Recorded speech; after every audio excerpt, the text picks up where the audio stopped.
जी, देखिए अब ये तो हमारी खुशकिस्मती है कि ये सोशल मीडिया आ गया कि कोई चीज़ें सामने आती हैं, पहले तो ये चीज़ें सामने आती नहीं थी।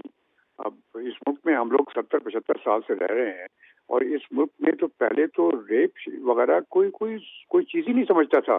कितनी आप रेप के मुतालिक किस्से की कहानियाँ सुनते थे।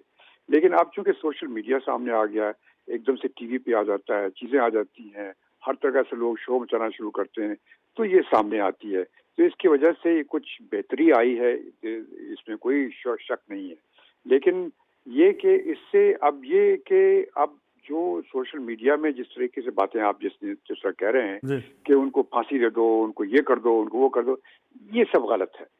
देखिए, कानून होना चाहिए और वो कानून जो बन जाता है उसके मुताबिक सजा होनी चाहिए, चाहे जो जो क्राइम हो वो कितना ही खतरनाक, कितना ही खराब हो इस क्राइम। सब आपके ख्याल में लेकिन कानून में कोई ऐसे शिकन मौजूद है या उसमें मजीद इस्लाहात की जरूरत है, मजीद कानून साजी की जरूरत है, या जो मौजूदा कानून है ये इनफ है? क्योंकि अगर इस मुलजिम की बात कर ली जाए जिसको आज पुलिस तलाश कर रही है, ये मुलजिम पहले भी इसी किस्म के मुतादिद केसेस में जो है वो वांटेड रहा है। देखिए, बात ये है कि पहले तो रेप की कोई सजा ही नहीं थी।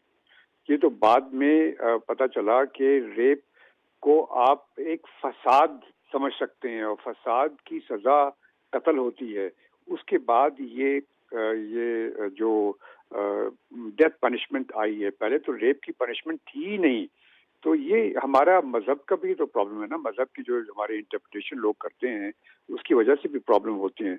लेकिन ये जो अब जो कह रहे हैं कि उनको सरेआम फांसी दे दी जाए और ये कर दी जाए, वो कर दिया जाए, ये सब अपनी जगह बेकार है। इसको नहीं होना चाहिए। एक कानून होना चाहिए, उस कानून के मुताबिक उसको सजा होनी चाहिए।